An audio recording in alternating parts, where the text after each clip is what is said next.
روزانہ چند منٹ اس کی تلاوت سنیں، انشاءاللہ آپ کو دل کا سکون نصیب ہوگا۔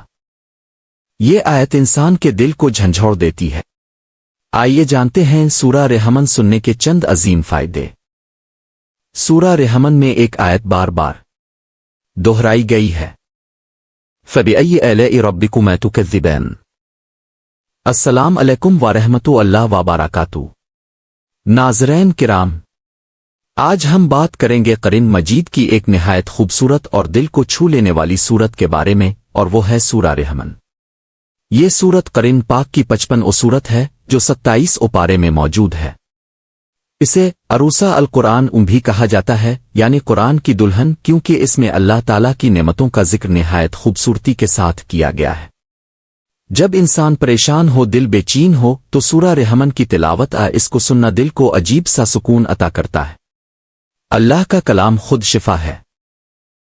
یہ سورت ہمیں یاد دلاتی ہے کہ اللہ تعالیٰ نے ہمیں کتنی بے شمار نعمتیں عطا کی ہیں، وہ پانی، زمین، آسمان، رزق اور بے شمار رحمتیں۔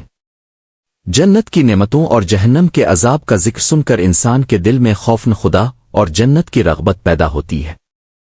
جب انسان بار بار یہ آیت سنتا ہے کہ تم اپنے رب کی کون کون سی نعمت کو جھٹلاؤ گے، تو وہ سوچنے پر مجبور ہو جاتا ہے اور گناہوں سے بچنے کی کوشش کرتا ہے۔ قرآن سننا بھی عبادت ہے۔ ہر حرف پر اللہ تعالیٰ اجر عطا فرماتے ہیں۔ روایت میں آتا ہے کہ جب نبی کریم صلی اللہ علیہ وسلم نے سورہ رحمن کی تلاوت فرمائی تو جنات نے اس آیت کے جواب میں کہا، اے ہمارے رب، ہم تیری کسی نعمت کو نہیں جھٹلاتے، سب تعریف تیرے لیے ہے۔ یہ سن کر ہمیں بھی چاہیے کہ ہم دل سے اللہ کی نعمتوں کا شکر ادا کریں۔ اگر اب پریشان ہیں، دل بے سکون ہے، تو آج ہی سورہ رحمن سننا شروع کر دیں۔ روزانہ چند منٹ اس کی تلاوت سنیں، انشاءاللہ آپ کو دل کا سکون نصیب ہوگا۔ اللہ تعالی ہمیں قرآن کو سمجھنے اور اس پر عمل کرنے کی توفیق عطا فرمائے، آمین۔ اگر آپ کو یہ ویڈیو پسند آئی ہو تو لائک کریں، شیئر کریں اور ہمارے چینل کو سبسکرائب کرنا نہ بھولیں۔